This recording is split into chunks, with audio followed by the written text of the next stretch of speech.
All right, so night one has concluded, and now we look ahead towards day two of the draft, which is going to be rounds 2 and 3. We talk about how things are going to shape up in this draft class. I'm very excited because there's a ton of talent still on the board here. We're not going to be doing any trades. At number 33, I actually think there's a very real possibility this is traded to San Francisco or Cincinnati for T. Higgins or one of the Niners receivers. But we're not going to do any trades because if we start getting into trades, I think it's going to get very complicated very quick. So we're not going to do that, but we are going to be talking about kind of going through some of these different possibilities. I'm excited to get into it. If you guys enjoy NFL draft content, hit that like and subscribe button. Hit that link down below if you want a full in-depth analysis on each and every one of these prospects we will be talking about. Let's go ahead and get into it. The Bills are at 33. They're in need of a receiver. And I'm legitimately shocked that Adonai Mitchell did not go in round one. I think he's a no-brainer here. We're not doing trades. He's got the size to win on the outside. He's 6'4", runs in the 4.3s. I guess there were concerns about his medicals, but I think at 33, you're getting an excellent receiver here. At number 34, the Patriots are on the clock. And look, receiver, such a deep class. At 68, I think you can get a guy. I think tackle should be your top priority. Patrick Paul seems to be a guy that is moving up draft boards. He's going to be the pick for me at number 34 here, simply because I just don't know who's protecting Drake May right now. You got your franchise quarterback. You have to protect him. You can get a weapon for him at 68, but it is imperative that you protect your franchise quarterback. At number 35, the Arizona Cardinals are on the board. I'm going to take Kool-Aid McKinstry. I know Drizon Newton's on the board. I think Kool-Aid McKinstry fits a better need. I think Darius Robinson's versatility almost takes me out of the running there for a guy like Drizon Newton, because I think he could play defensive tackle. I think he could play edge. I think he could play almost anywhere on your defense and be an impact starter. As for Kool-Aid, I think they have a desperate need at corner, and he is the best corner on the board, in my opinion. Some great talent still on the board. Washington's on the clock here at 36. Another team that I think offensive line makes the most sense for, and I'm going to go on the interior. Zach Frazier is going to be the pick here for me at 36. Yes, he's a center, but I actually think he's going to offer a lot more to this team than just a center. He could play guard for you, and their offensive line is pretty awful. I know they made some moves on that interior, but I still think it can improve. I think Zach Frazier is one of the better interior offensive lineman in this draft class. So I'm going to take him here at 36. At 37, we got the Chargers on the clock. I'm going to take Cooper DeJean here. I think this makes a ton of sense. Corner is a need for the Chargers, but I think safety could also be a need. Cooper DeJean is going to allow you to play both. It feels a lot like when Brian Branch fell last year and everyone's like, how the heck is this guy still on the board? That's the Cooper DeJean thing. It's the injuries. Cooper DeJean is a very, very good prospect. I really like him. I like his versatility. He's a Swiss Army knife, could do so many things for you. Just questions about the medicals there. Questions. I mean, we didn't really get to see him test until just a few weeks ago. Nonetheless, I think DeJean to the Chargers makes a lot of sense. You could play him on the boundary. You could play him in the slot. You could play him at safety. I think this team needs some more secondary help. At number 38, we got the Tennessee Titans. I'm going to take the first linebacker off the board here, and it's going to be Edgerrin Cooper. I think linebacker's a need. This is a guy who also allows you to rush the passer a little bit, which I think is imperative for this team right now. So I'm going to take him at pick 38. At pick 39, I'm going to take Jackson Powers-Johnson. I think this team needs a center. Bradley Bozeman is gone. Powers-Johnson is an absolute bulldozer at that center position. And I think it is very important that this team protects Bryce Young. They've done a good job improving this offensive line. Iquanu, Moton, they brought in Robert Hunt. Jackson Powers-Johnson could be that final missing piece to this offensive line that could really take this team to the next level. At number 40, the Commanders are back on the clock again. I think receiver is in play here. I think you need a guy that's going to be able to separate. You improve the offensive line. Corner, I don't love a lot of the talent here. I know people like TJ Tampa. I like Max Melton. I do think he goes relatively soon, but edge as well as another position. I think Nealand could be in play here, but I'm going to go with the receiver, a pick that I've liked to make quite a while. I'm just looking down the board to see if there's anyone else here. Nope. I'm going to go with Ladd McConkey, a guy who's going to be able to create separation and get open. Ran in the 4.3s. While I don't think he's 4.3 fast, He's got some really interesting potential here. And yeah, I really like what Lad McConkey is going to be able to bring to Washington. You could play him to be your Curtis Samuel replacement with Terry McLaurin and Jahan Dotson. I think that's a nice trio of guys for Jaden Daniels to throw the ball to. So I'm going to take Lad at number 40. At number 41, I'm going to look at the cornerback room here. It's tough because I really like some of these corners. I like Rakestraw, but if a guy like Jerzon Newton's on the board at 41, you run the card in. This is tremendous value for, in my opinion, far and away the best defensive tackle in this class. The athleticism, the ability to stop the run, the pass rush upside. I think this is a unbelievable value pick here, and I'm going to take him at 41 to Green Bay. Taking him from Houston, who I think is in the running here to take him. I think this team is going to be looking to go interior defensive line. I don't love the talent on the board here. Braden Fisk is good. Tavondre Sweat is good. I don't think he goes this high. I'm actually going to go. I think I'm going to go with Michael Hall Jr. here. I like his versatility, and he is a extremely athletic interior defensive lineman. I think that would be excellent value there for Houston. You need some athleticism. I think Fisk is great. He's a bit undersized. I think Michael Hall has a little bit better size to him on that interior. So he's going to be my pick for the Texans there at 42. At 43, the Falcons shocked everybody by going with a quarterback earlier in Michael Penix Jr. I think corner now, I like the edge room here, but I don't like any of these guys here at this spot in the draft. I think corner makes the most sense for this team, and we just talked about him. I think Max Melton's going to go very high tomorrow. He's a guy who could play in that slot. He could play on the boundary. He's super flexible, very athletic. I love what he's going to be able to bring, and I just think he's going to be a perfect fit in Atlanta. So I'm going to take him there at 43. At number 44, the Raiders took Brock Bowers, which is another bit of a questionable pick in my opinion. I think tackle needs to be the move here, or you improve this offensive line somehow. Roger Rosengarten is going to be the pick here at 44.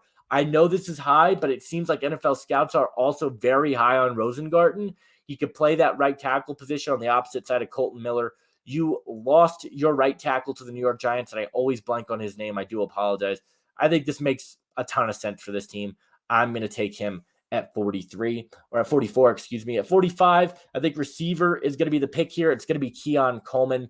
I think this team needs a guy who is going to be on the boundary, be that contested catch guy.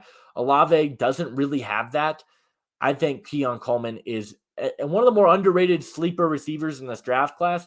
And I think at 45, you're getting a really, really good player.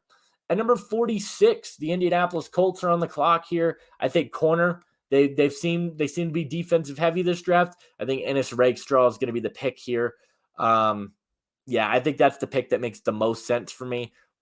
The athletic numbers aren't off the charts. He's a good run defender, though. He can press very well. He's wiry, electric, moves very fluidly for the position. I think the Colts need some upgrades there in the secondary, and I think Ennis Rakestraw is going to do that for them. At number 47, I'm going to go with a running back for the Giants. It's going to be Trey Benson out of Florida State. Continue to add speed to this offense, which seems like what they want to be able to build. I quite like this if I'm the New York Giants. I think this is a really good player that's going to help us for a long time. At number 48, I am going to address the interior defensive line and take Braden Fisk. Feels like a Jaguars type of defensive tackle, a guy who's got really good athleticism, very explosive, very good pass rusher from the interior. It's kind of what Jacksonville's looking for. Reminds me a little bit of a smaller Eric Armstead, who's a guy that they went out and they got in free agency. I like this a lot for the Jaguars. At number 49, we got the Cincinnati Bengals. I'm going to go with Jalen Polk out of Washington. Looks like T. Higgins could be on the move. If that's the case, I think this team absolutely needs to address their wide receiver position. And it's going to be Jalen Polk. I think his hands, his ability to really catch everything makes him one of the more intriguing receivers here on day two. I think he's going to be a great pick here for Cincinnati towards the beginning of the second day two. The Eagles are on the board here. This is an interesting one. I'm going to go with the athleticism and the upside of Kingsley Suamataia here. This is an interesting one. A guy that I was a lot higher on earlier in the process, and as the draft cycle's gone on, I have just drifted further and further away. I think he's a second round pick type of player here because he's super athletic. He's super versatile on the offensive line. This is a pick that I think the Eagles can kind of take a swing on. I love the upside here of Suamatea. I think he's got a ton of potential to be a really good player. He's just a bit raw and unpolished, but for the Eagles, I think it makes a lot of sense at 50. At 51, the Steelers are back on the clock. They went Troy Fautanu, which I thought was tremendous value. Now I'm going to go get a run-stuffing defensive tackle here. It's such a good receiver class, and I don't love very much of the talent on the board for us right now. Like, if I'm going to go receiver, it's Troy Franklin and Roman Wilson. I actually am going to go Roman Wilson here. I kind of like that fit for this team. I like his route running ability, could be that Deontay Johnson replacement, that separator, and he's got really good speed to win as well. Haven't really messed around with that idea, but I think it makes a lot of sense actually for the Steelers. The Rams are on the clock here, and I think this is a very interesting team. I'm going to go with Spencer Rattler here. We've seen quarterbacks fly off the board. I think NFL teams are going to be higher on Rattler than a lot of people are expecting. And at this spot in the draft, take a swing on a quarterback. I think this team can wait on corner. They can wait on interior, and they're going to go get a stud at that quarterback position that can kind of be that backup. I know which quarterback did they bring in? I want to say they traded for one of these young quarterbacks that was in the 2022 draft, but I'm honestly blanking. Either way, I'm going to take Rattler here at 52. At 53, the Eagles are on the clock. Again, interesting spot here. I think I'm going to go with the receiver here. And I think I'm going to go with Malachi Corley. I like his slot abilities here in Philadelphia. You could play him on the slot with Devontae and A.J. Brown, who both got extensions. Just get some youth, some speed, some route running in that receiver room. And I like what Corley is going to be able to bring. Cleveland at 54, I think they could go a number of ways, but I am going to go on that interior defensive line and take Chris Jenkins. I love his run stuffing ability. I love his length, and he's got some pass rush upside on that interior as well. So I'm going to make that move if I'm the Browns. At number 55, the Dolphins made a horrible decision by taking Chop Robinson, in my opinion. Now I think they're stuck. Where do you go here? You got to go offensive line, I think. I think Mason McCormick is in play here, but I'm gonna play it safe. I'm gonna go Christian Haynes. I love his athleticism.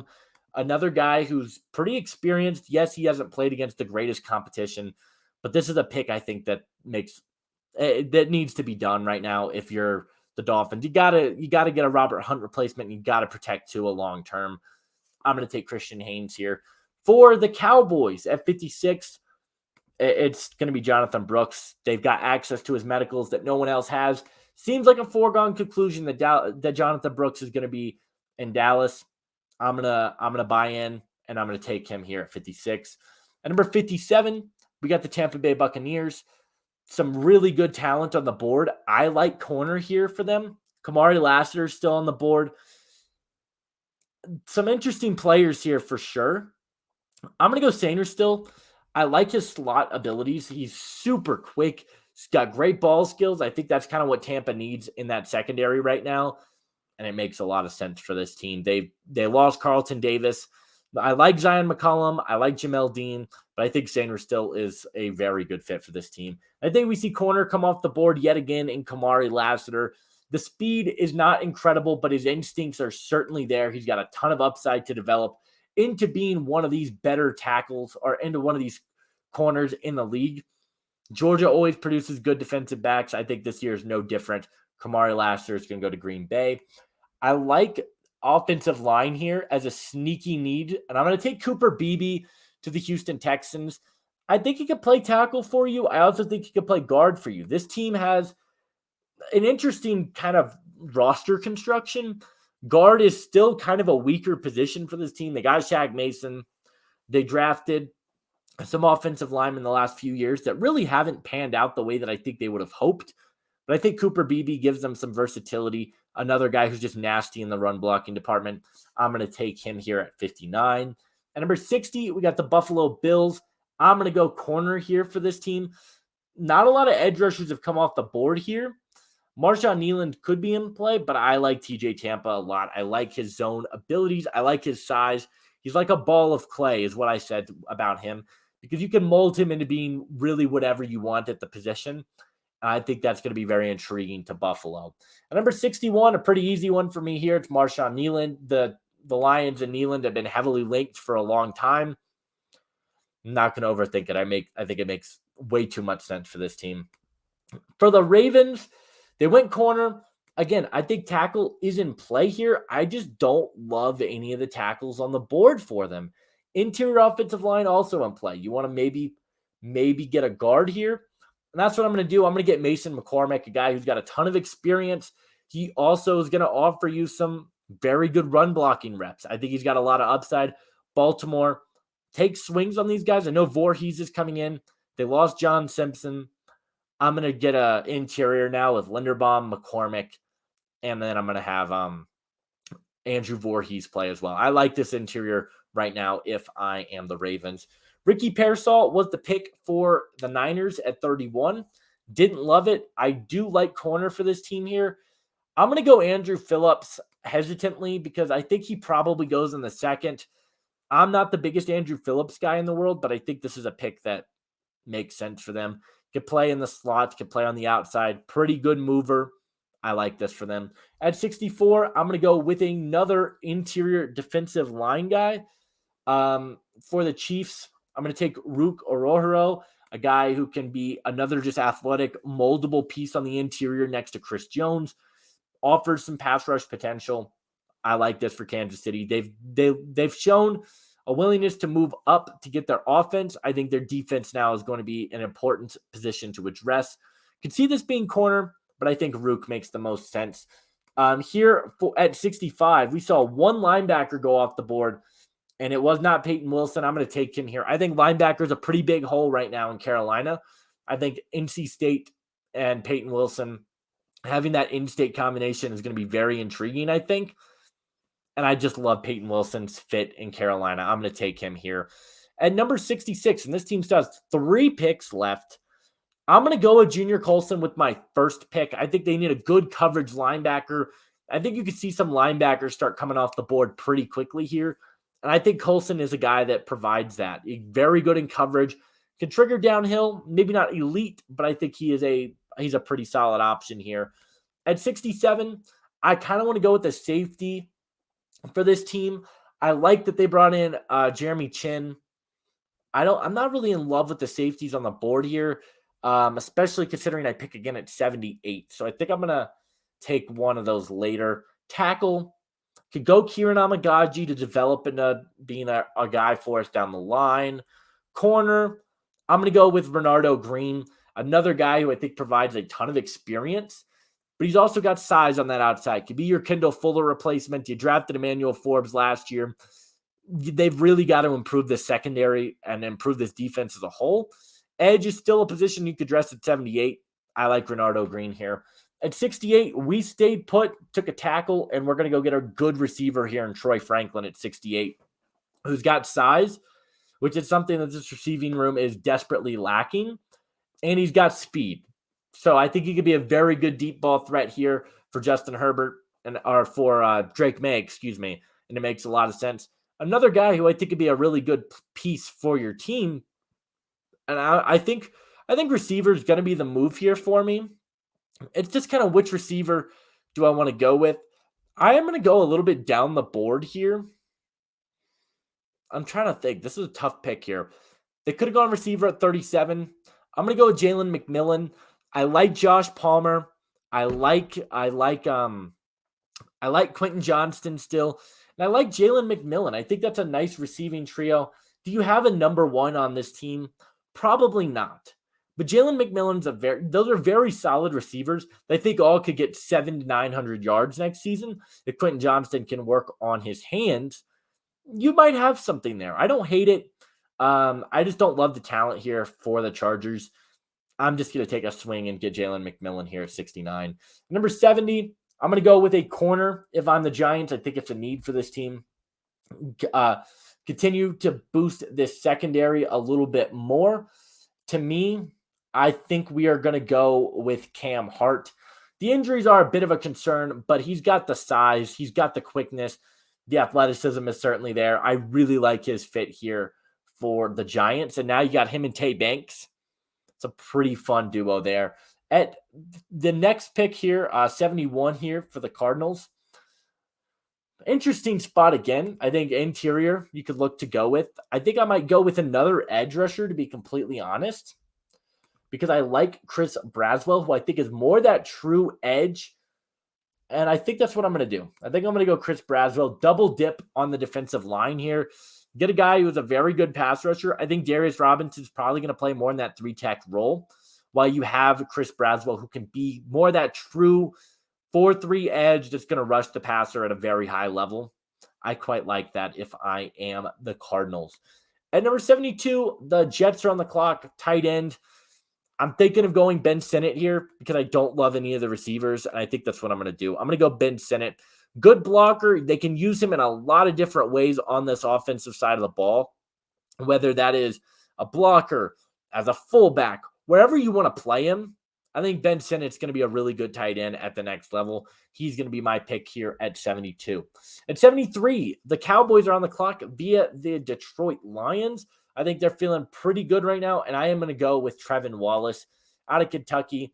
Good coverage linebacker, very athletic. I think they need to replace Leighton Vander Esch on this team.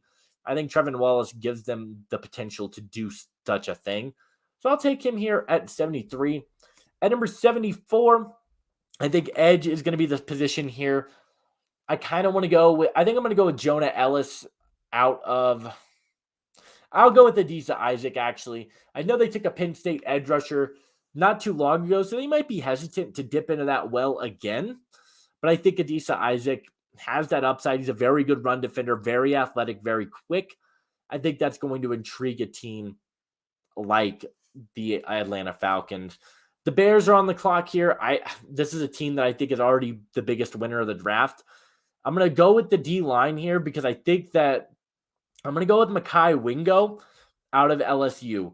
I like his potential here to be like a good pass rushing defensive tackle. It's not one of his strengths, but he's very athletic. And you got Gravon Dexter, who I think is going to take a lot of the force on that front.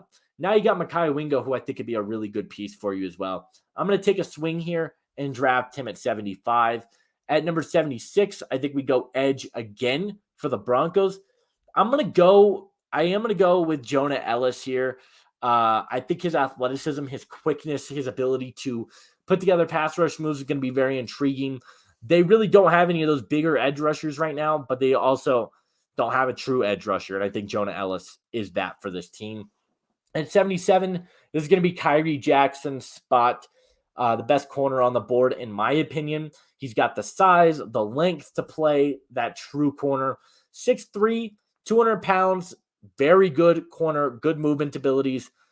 We'll see what he could be at the next level. Maybe a bit slim, not the strongest guy in the world, but I like his fit here. At 78, I am going to take an edge rusher because I think this team is desperately needing that right now. We are going to go with Braylon Trice hesitantly again because that 245 frame does scare me. If he could be better than that, great, but we really don't know what his frame is going to look like. Not a very fast player either, which I think off the edge is something he's going to need to improve upon. But at 78, I think it's a good value there to take a swing there.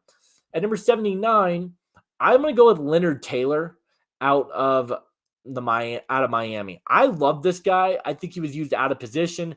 Miami was playing him at a lot of nose last year, which really is not where he's going to be playing at the next level. This is a guy who is going to be that 3-tech pass rushing defensive tackle. Now you got him. You got Grady Jarrett. You just drafted Adisa Isaac. I think you've improved your defense quite a bit in this day two with Max Melton, Leonard Taylor, and Adisa Isaac. At number 80, we got the Cincinnati Bengals. I'm going to go corner here. I want to take a slot guy. The guy that I really like down the board is Jerrion Jones. Can play on that outside. He's got the size to do it, but really thrived when he was moved to the slot this past season at Florida State. Very productive. I love this spot for him. I think this makes a lot of sense. Could be that replacement for Chidobe Awuzie as well. I'm going to take him at 80. At 81, we're going to go with Dominic Pooney here. Could play tackle, could play guard. The interior offensive line for Seattle is a mess. Pooney allows you to really move anyone, anywhere, all 5 positions. I feel pretty good about that. I'm going to take him at 81. At number 82, Colts are finally going to address receiver here. I think they need size on this receiving room. Tez Walker, I don't think does that. I'm going to take Javon Baker out of UCF, a pick I haven't really done too much. Good hands, pretty sneaky good athlete as well, and he's got the ability to win downfield. I think he would be a nice fit here to be that deep ball threat. He'll be the pick at 82. At 83, I think this is where a tackle could come off the board. I lied. I'm going to go corner again. I like DJ James here. Could play on the slot, could play on the outside, super aggressive, super physical corner from the SEC. I like this for the Rams. Their secondary is still one of their weakest links. I'm going to upgrade it here by getting DJ James. At number 84, the Pittsburgh Steelers are on the clock.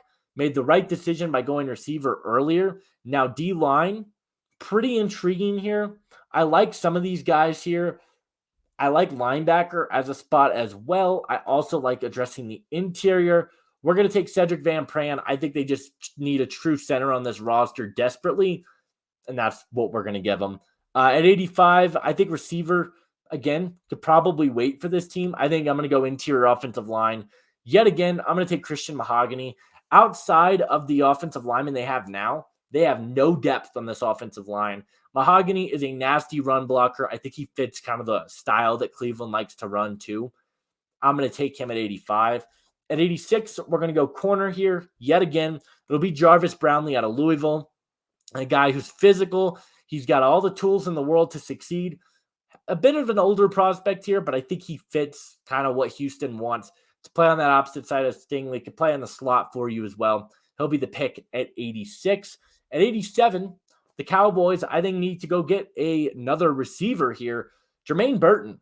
I know he's got some character concerns, but that never stopped Dallas from drafting anybody. He's a very good receiver. He's a separator, got good hands, comes back to the football extremely well. I think he's exactly the kind of receiver you want to pair alongside CeeDee Lamb, so he'll be the pick at 87. Green Bay has 2 more picks here. I'm going to go safety. The first safety off the board is going to be Jaden Hicks. While I'm not the highest on him, I think he's going to be the first safety off the board. He's got the size. He's pretty athletic. I don't think his change of direction is elite, but he can play that strong safety role to Xavier McKinney playing that free safety. And I think it's going to work out pretty well in Green Bay. At number 89, the Tampa Bay Buccaneers are going to go with I like edge as a position of need here. We're going to go with Austin Booker out of Kansas. And the value is there for him, I think, to be a real problem for you down the board. I'm not the highest on him personally. I think the upside is there, but he's still very raw, very much a prospect or a project, and we haven't really seen it on a consistent basis. But I think here down the board, why not take a swing? The Cardinals have pick 90. I think now they're going to go get a running back here. And I'm sorry to my guy, Michael. It's going to be Jalen Wright. I think his immediate burst is going to be so intriguing to teams that I have to take him. I think he's going to end up going in this range. I think Cedric Gray is going to be the pick at 91. I like his coverage abilities, has some missed tackle concerns from time to time, but I think the upside is there, and they really need to get some better linebackers. At 91, I think it's really good value. At number 92, I think we go with a receiver. A slot weapon for this team is going to be Malik Washington. Now you got Mike Evans, Chris Godwin, Malik Washington, who is a fantastic separator and fantastic after the catch. This is exactly what this team needs. I think Tez Walker is a very good fit in Baltimore as well. He's got that speed to win down the field that I don't think a lot of these receivers have. Yes, he's not the most physical, but I think the upside is there. I'm going to take Kieran Amagaji at 94. People have said he plays like Trent Williams. He's going to be he's going to be a backup for a little bit, but you're going to develop him to be your long-term left tackle. He's got some injury concerns, but man, he's been awesome for Yale. I love this fit for them at 94. Another pick where I think I'm going to go safety for this team, it's going to be Cole Bishop out of Utah. Double dip at the secondary, I know, but there's safety room. You lost Poyer. it's very, very weak right now. I think you have to make a move. And there at 95, I think it's just waiting for a good move there. At 96, the Jaguars, I think, could go with a corner here. Elijah Jones, I think, has a potential to go around here.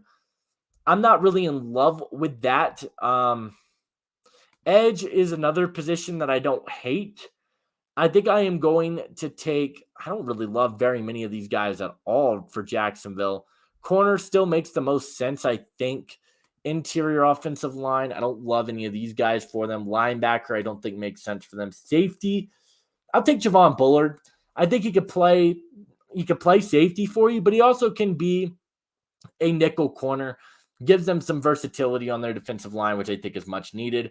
I'm going to take Mason Smith here at 97. The athleticism, the LSU ties, I think it makes a lot of sense for Cincinnati.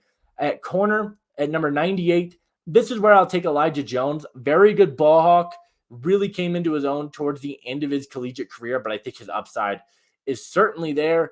At number 99, and this is going to be the last pick here of the day 2 mock, I am going to go with a linebacker. I'm going to go tackle here for this team and take Blake Fisher out of Notre Dame. But guys, that's it. That is my day 2 mock draft, rounds 2 and 3.